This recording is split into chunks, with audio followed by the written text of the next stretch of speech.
ആണത്തത്തിൻ്റെ പ്രതീകമായിട്ടാണ് ഇന്ന് പലരും താറിനെ കാണുന്നത്. അതുകൊണ്ട് തന്നെ ആ ഒരു മാസീവായിട്ടുള്ളൊരു ഫീലും ആ ഒരു ഇംപ്രഷനൊക്കെ നമുക്ക് കിട്ടാൻ വേണ്ടി പലരും താറ് വാങ്ങിക്കാൻ ആഗ്രഹിക്കുന്നുണ്ട്. കാരണം ഏറ്റവും മോസ്റ്റ് അഫോർഡബിൾ ആയിട്ട് വാങ്ങിക്കാൻ പറ്റുന്ന ഒരു താറാണ് ഞാൻ നിങ്ങളെ പരിചയപ്പെടുത്താനായിട്ട് പോകുന്നത്. ഇതിൻ്റെ ഓൺ റോഡ് പ്രൈസ് എന്ന് പറയുന്നത് 11,70,000 രൂപയാണ്.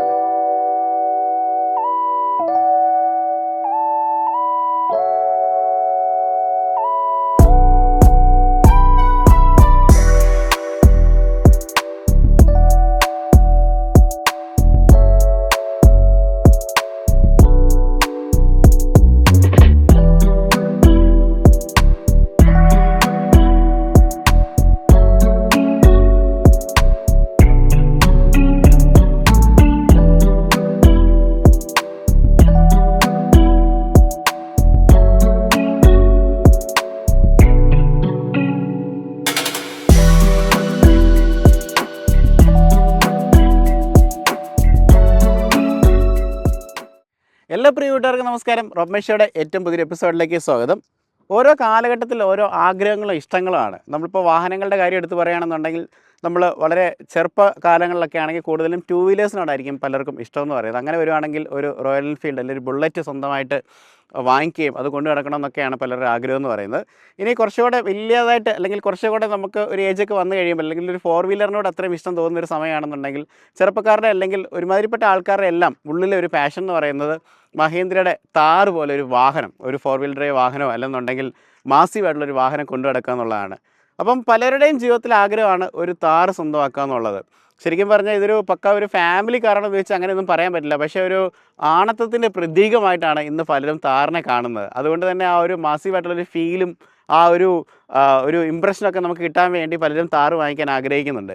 പക്ഷേ എല്ലാവരും ഇതിൻ്റെ ഒരു ബഡ്ജറ്റ് അല്ലെങ്കിൽ വിലയുടെ ഒരു കാര്യങ്ങൾ കൊണ്ടും ഒക്കെ പലർക്കും ഈ ഒരു മോഹങ്ങൾ മാറ്റി വെക്കുന്നവരുണ്ട്.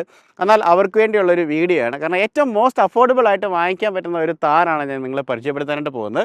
നമ്മളിന്ന് ആക്ച്വലി വീഡിയോ ചെയ്യാൻ വന്നിരിക്കുന്നത് പറഞ്ഞു കഴിഞ്ഞാൽ താറിപ്പോൾ 2020 ഇന്ത്യയിൽ വന്നിരിക്കുന്നത്. പക്ഷേ 2025 വന്ന സമയത്തേക്ക് കുറേ നല്ല മാറ്റങ്ങൾ അപ്ഡേറ്റുകൾ കൊണ്ടുവന്നൊരു ഫേസ് ലിഫ്റ്റ് വേർഷൻ വന്നിട്ടുണ്ട്. അതിൽ തന്നെ ഏറ്റവും അഫോർഡബിൾ ആയിട്ട് വാങ്ങിക്കാൻ പറ്റുന്ന ഒരു താറാണ് ഞാൻ നിങ്ങളെ പരിചയപ്പെടുന്നത്. അപ്പോൾ നമ്മുടെ ഇവിടെ ഉള്ളതെന്ന് പറഞ്ഞു കഴിഞ്ഞാൽ 1.5 ലിറ്റർ നമുക്ക് റിയൽ വീൽ ഡ്രൈവ് വരുന്നതാണ്. കാരണം എല്ലാവർക്കും 4 വീൽ ഡ്രൈവിൻ്റെ ആവശ്യമൊന്നുമില്ല. കാരണം ഒരുമാതിരിപ്പെട്ടവരെല്ലാവരും ഇത്രയും നല്ല വാഹനം, കാരണം വളരെ പ്രീമിയം ഒരു ഫീൽഡിലൊരു വാഹനമാണ്.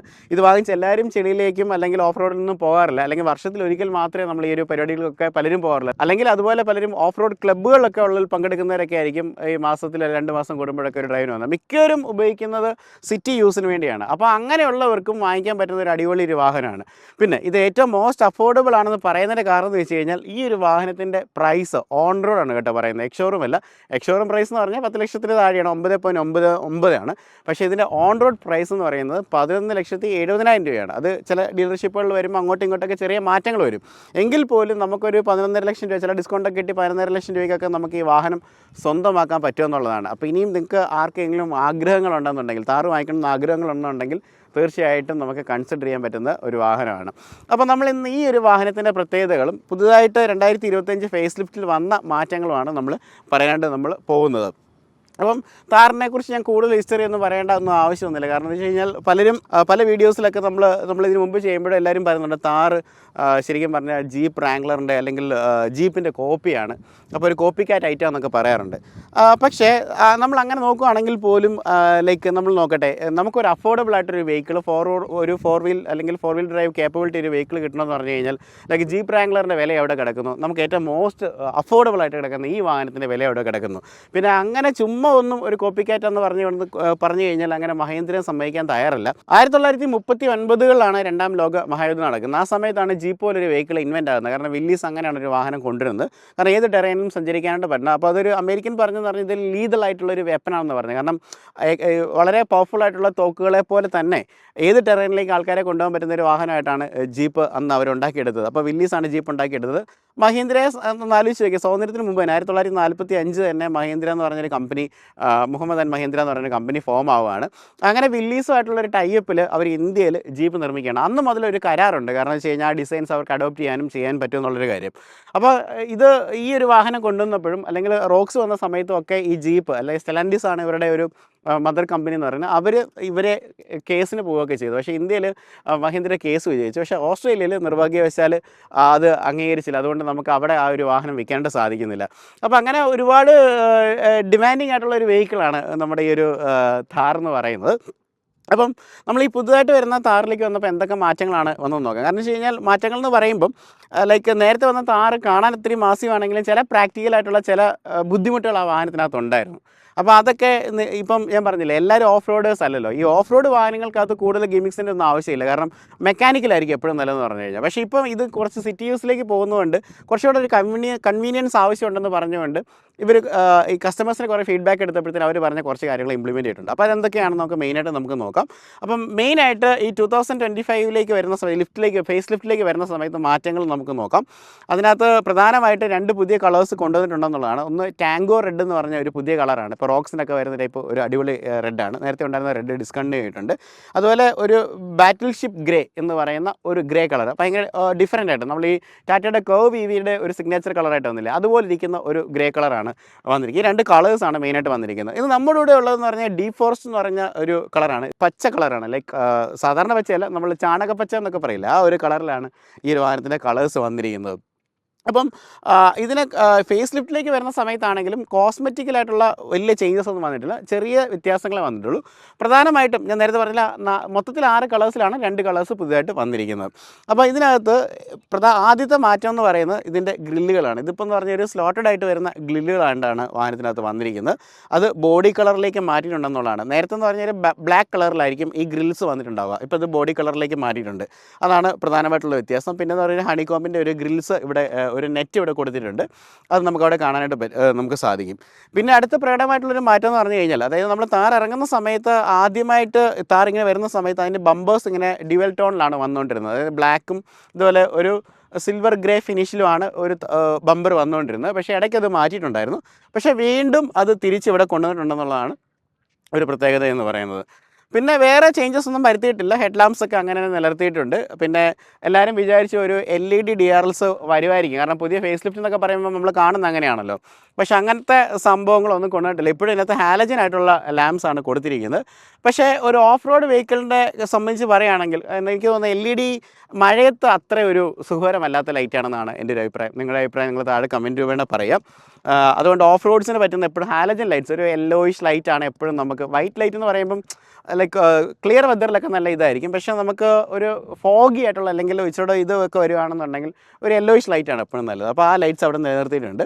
അതുപോലെ നമുക്ക് ടേൺ ഇൻഡിക്കേറ്റേഴ്സ് നമ്മളിവിടെ കാണാനായിട്ട് നമുക്ക് സാധിക്കും. അതുപോലെ നമുക്ക് ഇവിടെ ഫോഗ് ലാംപ്സ് നമുക്ക് കാണാനായിട്ട് പറ്റും. അതെല്ലാം നമുക്ക് ഹാലജനിൽ തന്നെയാണ് നിലനിർത്തിയിരിക്കുന്നത്. അപ്പോൾ ഇതാണ് ഫ്രണ്ടിൽ നിന്നുള്ള ലുക്ക് എന്ന് പറയുന്നത്. ഇനി നമുക്ക് സൈഡിലേക്ക് പോകാം. നമുക്ക് ഈ ഒരു വാഹനത്തിൻ്റെ ഒരു ലെങ്ത് എന്ന് പറഞ്ഞു കഴിഞ്ഞാൽ, കാരണം ഇതൊരു 3 ഡോർ ആയിട്ട് വരുന്ന വെഹിക്കിളാണ്. ലൈക്ക് നമുക്ക് ഇതിന് സെക്കൻഡ് റോയിലേക്ക് കയറാനായിട്ട് നമുക്ക് ഡോറുകളില്ല. ഈ 5 ഡോർ ഇറങ്ങിയെങ്കിലും 3 ഡോറിന് എപ്പോഴും ആരാധകർ കൂടുതലാണ്. പേഴ്സണലി പറയുകയാണെങ്കിൽ എനിക്ക് എപ്പോഴും 3 ഡോറാണ് കൂടുതലായിട്ടൊരു ഇഷ്ടമെന്ന് പറയുന്നത്. അപ്പോൾ ഈ ഒരു വാഹനത്തിൻ്റെ ഓവറോളായിട്ടുള്ള ലെങ്ത് നോക്കിക്കഴിഞ്ഞാൽ 3981 മില്ലിമീറ്ററാണ്. അതായത് 4 മീറ്ററിന് താഴെ വരികയാണ്. നമ്മുടെ സാധാരണ കാറുകൾ മിക്കതും 3995 ആയിരിക്കും. ടാക്സ് സേവിങ്ങിൻ്റെ പല ആവശ്യത്തിന് വേണ്ടിയാണ് അങ്ങനെ കുറയ്ക്കുന്നത്. പക്ഷേ ഈ വാഹനം വരുമ്പോൾ കുറച്ചും കൂടെ ചെറുതാണ്. പക്ഷേ വീൽ ബേസ് 2450 ഉണ്ട്. ഓക്കെ, ഇനിയിപ്പോൾ താറിൻ്റെ ഏറ്റവും വലിയ പ്രത്യേകതകളെന്ന് പറയുമ്പോൾ ഇത് റിയൽ വീൽ ഡ്രൈവായിട്ട് വരുന്ന വാഹനമാണ്. പക്ഷേ കൂടുതൽ നമ്മൾ 4 വീൽ ഡ്രൈവിനാണ് നമ്മൾ കൂടുതൽ ഇഷ്ടപ്പെടുന്നതെന്ന് പറഞ്ഞാൽ ഈ വാഹനത്തിൻ്റെ കേപ്പബിലിറ്റി തന്നെയാണ്. ഈ ഒരു പ്രൈസിൽ ഇത്രയും കേപ്പബിൾ ആയിട്ടുള്ള വാഹനം എന്ന് പറയുന്നത് പിന്നെ നമുക്ക് വേറെ എടുത്ത് പറയാനൊന്നുമില്ല. പിന്നെ ഉള്ളത് ജിംനിയാണ്. ഈ ഒരു വാഹനത്തിലേക്ക് വരുന്ന സമയത്തേക്ക് നമുക്ക് ഇതിൻ്റെ കുറച്ച് ഓഫ് റോഡിങ് കേപ്പബിലിറ്റീസ് നോക്കാം. കാരണം ഇതിൻ്റെ ഓഫ് റോഡിങ് അല്ല, 4x4ൻ്റെ ഓഫ് റോഡിങ് കേപ്പബിലിറ്റീസ് നോക്കാം. ഈ വണ്ടി എന്തുകൊണ്ട് ഇത്രയും പെക്യുലാരിറ്റി കിട്ടുന്നതെന്ന് ചോദിച്ചു കഴിഞ്ഞാൽ ഈ വാഹനത്തിൻ്റെ ഡിപ്പാർച്ചറും അതുപോലെ അപ്രോച്ച് ആംഗിൾസും അതുപോലെ നമുക്ക് ഈ റാമ്പ് ക്രോസ് ചെയ്യുന്ന ആംഗിൾസ് എന്നൊക്കെ പറഞ്ഞാൽ മറ്റുള്ള വാഹനങ്ങളെക്കാളും പൊതുവെ കൂടുതലായിരിക്കും. ഇപ്പോൾ ഒരു അപ്രോച്ച് ആംഗിൾ എന്ന് പറയുന്നത് ഇത് ഏകദേശം 42 ഡിഗ്രീസ് ആണ് വരുന്നത്. അതായത് നമ്മൾ ഈ ഫ്രണ്ടുമായിട്ട് നമ്മളൊരു ചെറിയൊരു കുന്നിലേക്ക് കയറുകയാണെന്നുണ്ടെങ്കിൽ ഫ്രണ്ട് ബമ്പർ പിടിക്കാതെ ടയർ നിലം തൊട്ട് കയറി വരുന്ന ഒരു ആംഗിളിനെയാണ് അങ്ങനെ പറയുന്നത്, സിമ്പിളായിട്ട് പറയുകയാണെന്നുണ്ടെങ്കിൽ. അപ്പോൾ അത് ഈ വാഹനത്തിന് കൂടുതലാണ്, 42 ഡിഗ്രീസ് ആണ്. അതുപോലെ നമ്മൾ ലൈക്ക് ബാക്കിലേക്ക്, അപ്പം ബാക്ക് തട്ടാതെ ഇറങ്ങണം എന്നുണ്ടെങ്കിൽ ഒരു 36 ഡിഗ്രീസ് അതിനകത്ത് കൊടുത്തിട്ടുണ്ട്. അതുപോലെ നമ്മൾ ഈ ഹമ്പുകളൊക്കെ നമ്മൾ ക്രോസ് ചെയ്യുന്ന സമയത്ത് അടി തട്ടാതെ അത് ക്ലിയർ ചെയ്യാൻ വേണ്ടി ഒരു 26 ഡിഗ്രീസിൻ്റെയാണ് ഈ റാമ്പ് ക്രോസ് ചെയ്യുന്നതിൻ്റെ ഒരു ആംഗിൾ എന്ന് പറയുന്നത്. അപ്പോൾ അത്തരം കാര്യങ്ങളാണ് ഇതിനകത്ത് കൊടുത്തിരിക്കുന്നത്. പിന്നെ വേറെ അടുത്ത പ്രത്യേകത എന്ന് പറഞ്ഞു കഴിഞ്ഞാൽ നമ്മൾ ഈ താർ എന്ന് പറഞ്ഞ വെഹിക്കിൾ നിങ്ങൾ ചെളിക്കകത്തൂടെ മഴയത്ത് വെള്ളത്തിനകത്തൂടെയൊക്കെ പോകുന്നത് കണ്ടിട്ടുണ്ടല്ലേ. ഇതിൻ്റെ വാട്ടർ വെയ്ഡിങ് കപ്പാസിറ്റി തന്നെയാണ് 650 മില്ലിമീറ്ററാണ് ഒരു വാട്ടർ വെയ്ഡിങ് കപ്പാസിറ്റി എന്ന് പറയുന്നത്. ഏകദേശം ഇത്ര ഹൈറ്റിലൂടെ വെള്ളത്തിൽ കൂടെ അത് കൊണ്ടുപോയാലും വാഹനത്തിന് എഞ്ചിനിലേക്ക് വെള്ളം വലിച്ചെടുക്കുകയോ വാഹനത്തിന് പ്രശ്നങ്ങളൊന്നും ഉണ്ടാകത്തില്ലെന്നാണ് പൊതുവെ പറയുന്നത്. പിന്നെ ഇതൊരു തികഞ്ഞ ഓഫ് റോഡാണ്. കാരണം നമ്മളിപ്പോൾ എന്താ പറയുന്നത്, ആണായ കടയാടി ബേബി എന്നൊക്കെ പറയുന്ന പോലെ ഈ ഒരു വാഹനത്തെക്കുറിച്ച് പറയുകയാണെന്നുണ്ടെങ്കിൽ അത്യാവശ്യം 226 മില്ലിമീറ്ററാണ് ഇതിൻ്റെ ഒരു ഗ്രൗണ്ട് ക്ലിയറൻസ് എന്ന് പറയുന്നത്. അപ്പോൾ അങ്ങനെയൊക്കെ വെച്ച് നോക്കുമ്പോഴത്തേന് ഈ ഒരു വാഹനത്തെ അല്ലെങ്കിൽ ഈ ഒരു സെഗ്മെൻറ്റിൽ ഒരു വാഹനത്തിന് അൺബീറ്റബിൾ ആയിട്ട് തന്നെ നമുക്ക് പറയാനായിട്ട് നമുക്ക് പറ്റും. കാരണം ഈ വിലയുടെ ബ്രാക്കറ്റിൽ സൈഡിലേക്ക് വരുമ്പോഴും മറ്റേ നമ്മുടെ ഈ ഫേസ് ലിഫ്റ്റിൻ്റെതായിട്ടുള്ള വലിയ മാറ്റങ്ങളൊന്നും ഇതിനകത്ത് വന്നിട്ടില്ല. അങ്ങനെയൊക്കെ തന്നെയാണുള്ളത്. നമുക്ക് ഈ മിറേഴ്സൊക്കെ നമുക്ക് ഈ ഒരു വാഹനത്തിലേക്ക് വരുവാണെന്നുണ്ടെങ്കിൽ ഓട്ടോ ഫോൾഡബിൾ അല്ല, പക്ഷേ നമുക്ക് അകത്ത് സ്വിച്ചസ് നമുക്ക് ഉപയോഗിച്ച് നമുക്ക് അങ്ങോട്ടും ഇങ്ങോട്ടും ഇത് കൺട്രോൾ ചെയ്യാനായിട്ട് നമുക്ക് പറ്റും. ഇവിടെ താറിൻ്റെ ഒരു ബാഡ്ജിങ്ങും കാര്യങ്ങളൊക്കെ പ്രൊവൈഡ് ചെയ്തിട്ടുണ്ട്. പിന്നെ ഇവിടെ ഒരു ഫുഡ് സ്റ്റെപ്പും കാര്യങ്ങളൊക്കെ നമുക്ക് കാണാനായിട്ട് നമുക്ക് സാധിക്കും. പിന്നെ ഇതിൻ്റെ ഒരു ടയേഴ്സിനെ കുറിച്ച് പറയുകയാണെന്നുണ്ടെങ്കിൽ നമുക്ക് ഇതിനകത്ത് ഓൾ ടെറൈൻ ടയേഴ്സാണ് കിടക്കുന്നതെന്ന് പറഞ്ഞു കഴിഞ്ഞാൽ ഈ ടയേഴ്സ് എന്ന് പറഞ്ഞു കഴിഞ്ഞാൽ ഒരു 18 ഇഞ്ച് ടയേഴ്സാണ് വരുന്നത്. ഇതിൻ്റെ പ്രൊഫൈൽ പറയുകയാണെങ്കിൽ 255 65 R18 ആണ് ടയർസിൻ്റെ പ്രൊഫൈലായിട്ട് വരുന്നത്. അപ്പോൾ ഈ ഒരു വാഹനത്തിൻ്റെ അലോയ് വീൽസിലേക്കൊക്കെ വരുവാണെങ്കിൽ ബ്യൂട്ടിഫുൾ ആയിട്ടുള്ള അലോയ് വീൽസാണ്. ആ ഒരു പാറ്റേൺ എന്ന് പറയുന്നത് ഭയങ്കര ഭംഗിയാണ് കാണുക എന്നുള്ളത്. അതുപോലെ നമുക്ക് ഈ ഒരു വാഹനത്തിൻ്റെ ബ്രേക്കുകളിലേക്ക് വന്നു കഴിഞ്ഞാൽ ഇതിനകത്ത് ഡിസ്ക് ബ്രേക്കുകളാണ് ഫ്രണ്ടിൽ വന്നിരിക്കുന്നത്. ബാക്കിലേക്ക് വരുന്ന സമയത്ത് ഡ്രം ബ്രേക്കുകളാണ് വാഹനത്തിനകത്ത് കൊടുത്തിരിക്കുന്നത്. പിന്നെ സസ്പെൻഷനെ കുറിച്ച് പറയുകയാണെങ്കിൽ പൊതുവേ ഈ ഒരു വാഹനത്തിന് കുറച്ച് റോൾ ഓവർ കൂടുതലായിരിക്കും ഒരു കാറിനേക്കാളും. കാരണം വെച്ച് കഴിഞ്ഞാൽ ഓഫ് റോഡ് വാഹനങ്ങളാകുമ്പോൾ സ്റ്റെബിലിറ്റിയുടെ കേസ് വരുന്നതുകൊണ്ട് ഒത്തിരി ലൂസായിട്ടുള്ള ഒരു സസ്പെൻഷൻസ് നമുക്ക് കൊടുക്കാൻ പറ്റത്തില്ല. അപ്പോൾ അതുകൊണ്ട് ഈ വാഹനത്തിനകത്ത് കൊടുത്തിരിക്കുന്നത് എന്നാലും ഇൻഡിപെൻഡൻറ്റ് സസ്പെൻഷനാണ് വരുന്നത്, വിത്ത് ഡാമ്പിംഗ് ആണ് വരുന്നത് ഫ്രണ്ടിൽ കൊടുത്തിരിക്കുന്നത്. ബാക്കിലേക്ക് വരുന്ന സമയത്ത് മൾട്ടി ലിങ്ക് സസ്പെൻഷനാണ് വാഹനത്തിനകത്ത് കൊടുത്തിരിക്കുന്നത്. പൊതുവേ ഞാൻ നോക്കുമ്പോൾ എനിക്ക് ഈ ഒരു വാഹനത്തിൻ്റെ ഒരു ഡൈനാമിക്സ് എനിക്ക് ഭയങ്കര ഇഷ്ടമാണ്. പക്ഷേ അത് ഒത്തിരി പ്രായമൊക്കെ ഉള്ളവർക്കൊക്കെ ആണെങ്കിലും അത്രയും കുലുക്കമൊക്കെ പാടില്ലായിരിക്കും. ഇത് കുറച്ചുകൂടെ ഒരു യങ് ബ്ലഡിൻ്റെ വണ്ടിയാണെന്ന് വേണമെങ്കിൽ പറയാം. ഓക്കെ, അപ്പോൾ നമുക്കിനി വാഹനത്തിൻ്റെ മറ്റുള്ള പാരാമീറ്റേഴ്സിലും കാര്യങ്ങളിലേക്ക് വരാം. ബാക്കിലേക്ക് വരുന്ന സമയത്ത് നമുക്ക് ഇവിടെ പ്രധാനമായിട്ടും RWD എന്ന് പറയുന്ന ആ ഒരു ബാഡ്ജിങ് ഇവിടെ കാണാം. റിയൽ വീൽ ഡ്രൈവ് എന്ന് പറഞ്ഞൊരു ബാഡ്ജിങ്ങാണ്. ആ ഒരു ബാഡ്ജിങ് ഇവിടെ കൊടുത്തിട്ടുണ്ട്. അപ്പോൾ ഇതൊക്കെയാണ് ഈ ഒരു വാഹനത്തിൻ്റെ സൈഡിൽ നിന്നുള്ള കാഴ്ച എന്ന് പറഞ്ഞാൽ. പുറകിലാണ് കുറച്ച് പ്രകടമായിട്ടുള്ള മാറ്റങ്ങൾ വന്നിരിക്കുന്നത്. അപ്പം അതിനകത്ത് നമുക്ക് എടുത്തു പറയേണ്ട ഒരു കാര്യം എന്ന് പറഞ്ഞു കഴിഞ്ഞാൽ പ്രധാനമായിട്ടും ഇൻട്രസ്റ്റിംഗ് ആയിട്ടൊരു ചേഞ്ച് എന്ന് പറഞ്ഞാൽ ഇതിനകത്ത് ഇവിടെ ഒരു ക്യാമറ കൊണ്ടിട്ടുണ്ട്. ഒരു നമുക്ക് റിവേഴ്സ് എടുക്കുമ്പോൾ നമുക്ക് അസിസ്റ്റിന് വേണ്ടിയുള്ള ക്യാമറയാണ്. സാധാരണ എല്ലാ വണ്ടികളുടെ ബമ്പറിലാണ് വണ്ടി ക്യാമറ വെക്കുന്നത്. പക്ഷേ ഇതിലെ സംബന്ധിച്ച് നോക്കുമ്പോൾ ഈ ഒരു താറിനെ സംബന്ധിച്ച് നോക്കുമ്പോൾ ഇത്ര ഹൈറ്റിലാണ് വെച്ചിരിക്കുന്നത്. എന്തുകൊണ്ടായിരിക്കും അത്ര ഹൈറ്റിൽ വെച്ചിട്ടുള്ളത്? ഞാൻ മനസ്സിലാക്കുന്നത് പറഞ്ഞാൽ നേരത്തെ പറഞ്ഞാൽ വെള്ളത്തിലേക്ക് അതോടെയും ചെടിക്ക് അതിന് കാട്ടിക്കൂടെയൊക്കെ പോകുമ്പോഴത്തേനും ഒത്തിരി താന്നിരുന്ന് കഴിഞ്ഞാൽ ആ ക്യാമറയുടെ ഒരു പർപ്പസ് സെർവ് ആകത്തില്ലായിരിക്കും. അപ്പോൾ ഇത്ര ഹൈറ്റിലാണെങ്കിൽ കുറച്ചും കൂടെ ഏരിയ വിസിബിളായിട്ട് കാണാനായിട്ട് പറ്റും. അതാണ് അതിൻ്റെ ഒരു പ്രത്യേകത എന്ന് പറയുന്നത്. ഇനി അടുത്തതായിട്ട് മെയിനായിട്ട് വന്നൊരു ചേഞ്ച് എന്ന് പറഞ്ഞു കഴിഞ്ഞാൽ ഈ ഗ്ലാസ്സിനകത്ത് ഡീഫോഗർ അതുപോലെ ഇതുപോലെ ഒരു വൈപ്പർ ഇവിടെ കൊടുത്തിട്ടുണ്ട്. ഇതിൻ്റെ ബാക്കിൽ ഒളിഞ്ഞിരിക്കുന്നതുകൊണ്ടാണ് കാണാത്തത്. നമുക്ക് ഇവിടെ ഒരു വൈപ്പർ കൊടുത്തിട്ടുണ്ട്. അതുപോലെ തന്നെ ഇവിടെ ഈ ഗ്ലാസ് കഴുകാൻ വേണ്ടിയുള്ള ഒരു സംവിധാനമുണ്ട്, ഒരു വാഷറും കൂടെ കൊടുത്തിട്ടുണ്ട്. അപ്പോൾ ഇത്രയും കാര്യങ്ങളാണ് ഇതിലൊരു ബാക്കിൽ വന്നിരിക്കുന്നത്. പിന്നെ വേറെ പ്രധാനപ്പെട്ട ചേഞ്ചസ് ഒന്നും പറയാനായിട്ടില്ല. ലൈറ്റ്സൊക്കെ അങ്ങനെ തന്നെ നിലനിർത്തിയിട്ടുണ്ട്. അതുപോലെ വലിയ വീതിയേറിയ ബമ്പേഴ്സും കാര്യങ്ങളൊക്കെ കാണാം. ആ ഫ്രണ്ടിലെ ബമ്പറിൻ്റെ ഒരു തുടർച്ച പോലെ തന്നെ ഇവിടെയും ആ ഒരു ഡ്യുവൽ ടോണിലാണ് ബമ്പേഴ്സ് വന്നിരിക്കുന്നത്. അപ്പം ബാക്ക് ടോട്ടലി ഇത് തന്നെയാണ് ഈ വാഹനത്തിൻ്റെ. ഇനിയിപ്പം നമുക്ക് അടുത്ത പ്രധാനപ്പെട്ട ഒരു മാറ്റം എന്ന് പറയുന്നത് വാഹനത്തിൻ്റെ ഫ്യൂവൽ ലിഡിൻ്റെ ഓപ്പണിങ്ങിലാണ്. അപ്പം താറിറങ്ങിയ കാലം മുതലേ ആൾക്കാരുടെ ഒരു പ്രശ്നം എന്ന് പറഞ്ഞു കഴിഞ്ഞാൽ നമ്മൾ വണ്ടി ഓഫാക്കിയിട്ട് താക്കോൽ ഊരിക്കൊണ്ട് വന്ന് ഇവിടെ താക്കോലിട്ട് തിരിച്ചാൽ മാത്രമേ നമുക്ക് താറിൻ്റെ ഒരു ഡീസൽ ടാങ്കിലേക്കുള്ള നമുക്കൊരു ഓപ്പണിങ് നമുക്കവിടെ കിട്ടുമായിരുന്നു. പക്ഷേ ഇപ്പോൾ ഏറ്റവും ലേറ്റസ്റ്റ് ആയിട്ടുള്ള ഫേസ് ലിഫ്റ്റിലേക്ക് വന്ന സമയത്തേക്ക് നമുക്ക് വാഹനത്തിനകത്തിരുന്നുകൊണ്ട് തന്നെ നമുക്ക് ഈ ഡോറ് ഓപ്പൺ ചെയ്യാൻ പറ്റുമെന്നുള്ളതാണ് ഏറ്റവും വലിയ ഒരു അഡ്വാൻറ്റേജ് എന്ന് പറയുന്നത്. അപ്പോൾ ഇതാണ് ഈ വാഹനത്തിൻ്റെ എക്സ്റ്റീരിയർ എന്നുള്ള ഒരു കാഴ്ചയും കാര്യങ്ങളൊക്കെ പറയുന്നത്. നമുക്കിനി അകത്തേക്ക് വരുന്ന സമയത്താണ് കുറേ മാറ്റം വന്നിരിക്കുന്നത്. എന്തൊക്കെയാണെന്ന് നമുക്ക് നോക്കാം. ഇപ്പോൾ 2025 ഫേസ് ലിഫ്റ്റ് താറിലേക്ക് വരുമ്പം ഇൻറ്റീരിയർ വന്ന മാറ്റങ്ങളാണ്. അപ്പം മെയിനായിട്ട് ഡോറിൽ നിന്ന് തന്നെ നമുക്ക് പറഞ്ഞു തുടങ്ങാം. ഇതിനകത്ത് ഏറ്റവും ആദ്യമായിട്ട് വന്ന നല്ലൊരു മാറ്റം എന്ന് പറയുന്നത് ശരിക്കും പറഞ്ഞാൽ നേരത്തെ പവർ വിൻഡോസിൻ്റെ സ്വിച്ചസ് അകത്തായിരുന്നു. അപ്പോൾ ഈ ഡോസിൽ ഇത് ആക്സസ് ചെയ്യാനായിട്ട് ഉള്ള ഒരു ഫെസിലിറ്റി ഇപ്പോൾ കൊടുത്തിട്ടുണ്ട്. അന്ന് ഇതിവിടെ വെക്കുന്നതിന് ഓഫ് റോഡിങ്ങായിട്ട് ബന്ധപ്പെട്ട പല കഥകളും പലരും പറഞ്ഞു കേട്ടിട്ടുണ്ട്. പക്ഷേ അതൊന്നും പ്രാക്ടിക്കലി എനിക്ക് അങ്ങനെയാണെന്ന് തോന്നിയിട്ടില്ല. പക്ഷേ ഇപ്പോൾ ഇതിവിടെ കൊണ്ടുപോയി വെച്ചിട്ടുണ്ടെന്നുള്ളതാണ്. ഇത് നമുക്ക് മിറേഴ്സ് അഡ്ജസ്റ്റ് ചെയ്യാനായിട്ടുള്ള ഒരു നോബ് ഇവിടെ വാഹനത്തിനകത്ത് കൊടുത്തിട്ടുണ്ട്. അതുപോലെ നമുക്ക് ബോട്ടിൽ ഹോൾഡേഴ്സ് ഉണ്ട്. അതിൽ ഇവിടെ താറിൻ്റെ ഒരു ബാഡ്ജിങ് കാര്യങ്ങൾ കൊടുത്തിട്ടുണ്ട്. അപ്പോൾ നീറ്ററായിട്ട് വരുന്ന നല്ല പ്ലാസ്റ്റിക്സിൻ്റെ ഒരു ഡോർ പാനൽ തന്നെയാണ് കൊടുത്തിരിക്കുന്നത്. പിന്നെ സാധാരണ എല്ലാ വാഹനങ്ങളിലും സ്പീക്കർ ഈ വശത്താണെന്നുണ്ടെങ്കിൽ താറിൻ്റെ സ്പീക്കർ അകത്തേക്കാണ് വരുന്നത്. അത് കറക്റ്റാണ്. കാരണം വെച്ച് കഴിഞ്ഞാൽ ഡോറൊക്കെ അഴിച്ച് വെച്ചിട്ട് ഓഫ് റോഡിങ്ങിന് പോകുന്ന സമയത്ത് പാട്ട് കേൾക്കണമെന്ന് എന്ത് ചെയ്യും? അപ്പോൾ അകത്ത് തന്നെ അവർ വെച്ചിട്ടുണ്ട്. ഇനി നമ്മൾ സീറ്റ്സിലേക്കൊക്കെ വരുവാണെന്നുണ്ടെങ്കിൽ നോർമലി ലൈക്ക് ഇതിനകത്ത് വരുന്ന ഫാബ്രിക് സീറ്റുകളും കാര്യങ്ങളൊക്കെയാണ് വാഹനത്തിന് കൊടുത്തിരിക്കുന്നത്. മാനുവലി അഡ്ജസ്റ്റ്മെൻ്റ് ആണ്, ഇത് ഏറ്റവും ബേസ് വേരിയൻ്റ് ആയിട്ടുള്ള വന്നിരിക്കുന്നത്. അപ്പോൾ അങ്ങനത്തെ അഡ്ജസ്റ്റ്മെൻറ്റുകളാണ് കൊടുത്തിരിക്കുന്നത്. ഇത് മാനുവൽ ട്രാൻസ്മിഷനാണ്, ഇതിനകത്ത് മാനുവൽ ട്രാൻസ്മിഷൻ മാത്രമേ ലഭിക്കുകയുള്ളൂ. ഓട്ടോമാറ്റിക് ആയിരുന്നുണ്ടെങ്കിൽ നമുക്കൊരു ഡെഡ് പെഡലും കൂടെ അവിടെ ലഭിക്കുമായിരുന്നു കേട്ടോ. ഇതിനകത്ത് ഡെഡ് പെഡൽ വന്നിട്ടില്ല, ഈ ഒരു ക്യാബിനിലേക്ക് വരുന്ന സമയത്ത് ഡെഡ് പെഡൽ അവിടെ വന്നിട്ടില്ല. അപ്പോൾ ഇനി നമുക്ക് അകത്തെ വിശേഷങ്ങൾ നോക്കാം. ഇവിടെയാണ് പ്രധാനമായിട്ടുള്ള ഒരു മാറ്റം വന്നിരിക്കുന്നത്. ഇവിടെ ഒരു ഗ്രാബ് റെയിൽ കൊടുത്തിട്ടുണ്ട് കേട്ടോ, താർന്നുള്ള ഒരു റൈറ്റിംഗ് ഉള്ള ഒരു ഗ്രാബ് റെയിൽ. അതുകൊണ്ട് നമുക്ക് അകത്തേക്ക് കയറാനൊക്കെ കുറച്ച് എളുപ്പമായിരിക്കും. അപ്പോൾ നമുക്കിനി അകത്തെ വിശേഷങ്ങൾ നോക്കാം. അകത്ത് നല്ല രീതിയിലുള്ള മാറ്റങ്ങൾ വന്നിട്ടുണ്ട്, കുറച്ചുകൂടെ പ്രീമിയം ആയിട്ടുണ്ടെന്ന് വേണം പറയാനായിട്ട്. എടുത്ത് പറയേണ്ട കാര്യം എന്ന് പറഞ്ഞാൽ സ്റ്റിയറിംഗ് വരുമ്പം ഗംഭീര മാറ്റമാണ്. റോക്സിൽ വന്നിരിക്കുന്ന സ്റ്റിയറിംഗ് ആണ് ഈ വാഹനത്തിനകത്ത് കൊടുത്തിരിക്കുന്നത്, കുറച്ചുകൂടെ പ്രീമിയമായി. പക്ഷേ ഇതൊരു ഇലക്ട്രിക്കലായിട്ടുള്ള വരുന്ന ഒരു അസിസ്റ്റഡ് വരുന്ന സ്റ്റിയറിംഗ് അല്ല, ഹൈഡ്രോളിക്കലി അസിസ്റ്റഡ് ആയിട്ട് വരുന്ന സ്റ്റിയറിംഗ് തന്നെയാണ് ഈ വാഹനത്തിന് കൊടുത്തിരിക്കുന്നത്. അതുകൊണ്ട് തന്നെ ലെതർ റാപ്സ് ഒന്നും കൊടുത്തിട്ടില്ല. ലൈക്ക് ഈ താറിനകത്ത് കംപ്ലീറ്റ് ഇങ്ങനത്തെ ഒരു സെറ്റപ്പിൽ തന്നെയാണ് സ്റ്റിയറിംഗ് വരുന്നത്. പക്ഷേ ഒരു അഡ്വാൻറ്റേജ് ഉണ്ടെന്ന ഒരു കാര്യം എന്ന് പറഞ്ഞു കഴിഞ്ഞാൽ ഇതിനകത്ത് ക്രൂയിസ് കൺട്രോൾ ഈ ഒരു അപ്ഡേറ്റിൽ വന്നിട്ടുണ്ട്. അതൊരു നല്ല ഉപകാരപ്പെട്ട ഒരു സാധനമാണ്. അപ്പോൾ ആ സംവിധാനം അവിടെ കൊടുത്തിട്ടുണ്ട്. അടുത്ത പ്രധാനപ്പെട്ട ഒരു ചേഞ്ച് എന്ന് പറയുന്നത് ഈ ഒരു സ്ക്രീനാണ്. റോക്സിലുള്ള അതേ സ്ക്രീൻ തന്നെ ഇങ്ങോട്ട് ആഡ് ചെയ്തിട്ടുണ്ട്. അപ്പം അതിൻ്റെ ഇൻ്റർഫേസിനൊക്കെ നല്ല മാറ്റം ഉണ്ടെന്നുള്ളതാണ്. ഇത് റിയൽ വീൽ ഡ്രൈവ് ആയതുകൊണ്ട് 4 വീൽ ഡ്രൈവിൻ്റെ പാരാമീറ്റേഴ്സ് വന്നിട്ടില്ല. പക്ഷേ ഒരു സ്റ്റാറ്റിസ്റ്റിക്സ് ജനറേഷൻ 2 നമുക്ക് 4 വീൽ ഡ്രൈവിലേക്ക് വരുന്ന സമയത്ത് നമുക്ക് അവിടെ കാണാൻ പറ്റും. അതായത് വാഹനത്തിൻ്റെ ഈ നേരത്തെ പറഞ്ഞ അപ്രോച്ച്, ഡിപ്പാർച്ചർ, അങ്ങനെയുള്ള സംഭവങ്ങൾ, അതുപോലെ തന്നെ വാഹനത്തിൻ്റെ ഒരു ചെരിവ്, സ്റ്റിയറിങ്ങിൻ്റെ പൊസിഷൻ, അങ്ങനെയുള്ള പല കാര്യങ്ങളും നമുക്ക് ഓഫ് റോഡിനെ സഹായിക്കുന്ന പല സംഭവങ്ങളും നമുക്ക് കാണാനായിട്ട് പറ്റും. പക്ഷേ ഇത് ആൻഡ്രോയിഡ് ഓട്ടോ അതുപോലെ ആപ്പിൾ കാർപ്ലേ വഴി നമുക്ക് കണക്ട് ചെയ്യാനായിട്ട് പറ്റുന്ന ഒരു സംവിധാനം വാഹനത്തിനകത്ത് പ്രധാനമായിട്ടും കൊടുത്തിട്ടുണ്ട്. ഇനിയിപ്പോൾ അടുത്തതായിട്ട് നമുക്ക് ഇവിടെ എ സിയുടെ വെൻറ്റുകളൊക്കെ അങ്ങനെ തന്നെ നിലനിർത്തിയിട്ടുണ്ട്. പിന്നെ നമുക്കിവിടെ എ സിയുടെ സ്വിച്ചുകളും കാര്യങ്ങളൊക്കെ കാണാം. പിന്നെ ഇതിൻ്റെ ഓൾറെഡി ഇവിടെയുള്ള കുറേ സ്വിച്ചസ് നമുക്ക് ഓൾറെഡി അറിയാമല്ലോ, ട്രാക്ഷൻ്റെയും ഹിൽ ഡിസെൻറ്റിൻ്റെയും അതുപോലെ ഡോർ ലോക്ക് ചെയ്യാനുള്ള സംവിധാനങ്ങൾ അതൊക്കെയാണ് ഇവിടെ വരുന്നത്.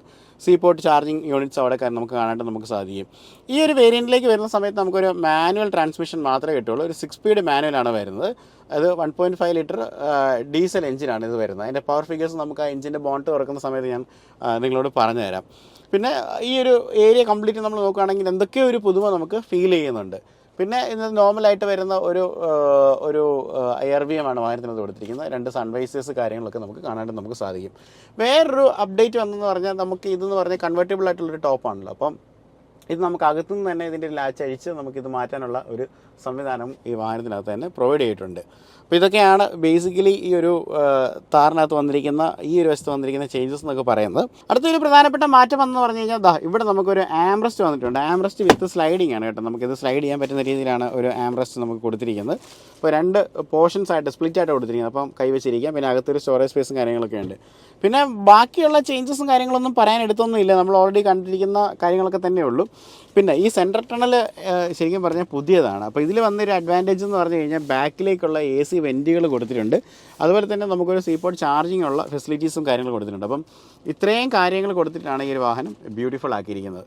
അപ്പോൾ ഈ ഒരു വാഹനത്തിനകത്ത് മഹീന്ദ്ര കൊടുത്തിരിക്കുന്ന എഞ്ചിൻ്റെ കാര്യങ്ങളൊക്കെ നമുക്ക് നോക്കാം. ഇതിനകത്ത് ഒരു 1.5 ലിറ്റർ ഡീസൽ എഞ്ചിനാണ് കേട്ടോ. സാധാരണ 1.5 നമ്മളിങ്ങനെ നോക്കുന്ന സമയത്ത് ചെറുതാകുമ്പോൾ പെട്രോളൊക്കെ ആയിരിക്കും വിചാരിക്കുന്നത്. പക്ഷേ നമുക്കൊരു ഡീസൽ എഞ്ചിൻ തന്നെ കൊടുത്തിട്ടുണ്ട്.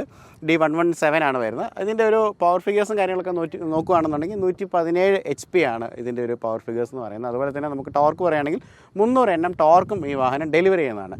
പിന്നെ മൈലേജിനെ സംബന്ധിച്ച് പറയുകയാണെന്നുണ്ടെങ്കിൽ, കാരണം ഇത് ഏറ്റവും ബഡ്ജറ്റ് ഫ്രണ്ട്ലി ആയിട്ട് എടുക്കാൻ പറ്റുന്ന ഒരു വാഹനമാണ്. അപ്പോൾ തീർച്ചയായിട്ടും മൈലേജ് ഒരു കൺസ്ട്രെയിൻ്റ് ആയിരിക്കും.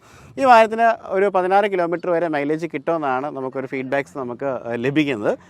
എന്നാൽ ഇതിൻ്റെ മുകളിലോട്ടുള്ളത് കുറച്ചുകൂടെ എഞ്ചിൻ സൈസും കപ്പാസിറ്റിയും ഉണ്ട്. അത് മെയിനായിട്ട് എടുത്ത് പറയുകയാണെന്നുണ്ടെങ്കിൽ 2 ലിറ്ററിൻ്റെ ഒരു പെട്രോൾ എഞ്ചിൻ ഉണ്ട്. അതുപോലെ തന്നെ ഒരു 2.2 ലിറ്ററിൻ്റെ ഡീസൽ എഞ്ചിനും നമുക്ക് ഇതിനകത്ത് അവൈലബിൾ ആണ്. ഇതിന് ട്രാൻസ്മിഷൻ ഓപ്ഷൻസിനെ കുറിച്ച് പറയുകയാണെങ്കിൽ ഈ ഒരു വേരിയൻറ്റിന് നമുക്ക് മാനുവൽ മാത്രമേ നമുക്ക് അവൈലബിൾ ആയിട്ട് നമുക്ക് ട്രാൻസ്മിഷൻ നമുക്ക് ലഭിക്കുകയുള്ളൂ. പക്ഷേ അതിൻ്റെ തൊട്ട് മുകളിലേക്ക് വരികയാണെന്നുണ്ടെങ്കിൽ നമുക്ക് പെട്രോളിലേക്ക് വരുവാണെങ്കിൽ ഓട്ടോമാറ്റിക്കും മാനുവലും ഉണ്ട്. അല്ല ഡീസലിലേക്ക് വരുന്ന സമയത്ത് ഓട്ടോമാറ്റിക്കലി മാനുവൽ ട്രാൻസ്മിഷൻസ് ഒക്കെ അവൈലബിൾ ആയിട്ട് നമുക്ക് ലഭിക്കുന്നതായിരിക്കും. അപ്പോൾ ആഗ്രഹങ്ങളൊന്നും മാറ്റി വയ്ക്കേണ്ട. നമുക്കൊരു താറ് സ്വന്തമാക്കാനാണെന്നുണ്ടെങ്കിൽ 11,70,000 രൂപയ്ക്ക് വാങ്ങിക്കാൻ പറ്റുന്ന വാഹനമാണ്. ഇപ്പോൾ ട്രിവാൻഡ്രത്തുള്ളവർ നമ്മുടെ മുട്ടത്തറയുള്ള CBC മഹീന്ദ്രയിലേക്ക് വന്നാൽ മതി. ഈ വാഹനം അവിടെ നമുക്ക് അവൈലബിൾ ആയിട്ടുണ്ട്. പെട്ടെന്ന് തന്നെ ഡെലിവറി എടുത്ത് കൊണ്ടുപോകാവുന്നതാണ്. അപ്പോൾ ഈ ഒരു വാഹനത്തെക്കുറിച്ചും പുതിയ അപ്ഡേറ്റുകളെക്കുറിച്ചുള്ള നിങ്ങളുടെ അഭിപ്രായങ്ങളും നിർദ്ദേശങ്ങളും താഴെ കമൻറ്റ് വേണം എഴുതുക. പുതിയൊരു വീഡിയോ ആയിട്ട് കണ്ടുമുട്ടാം. So this is Robin signing from Rob my show.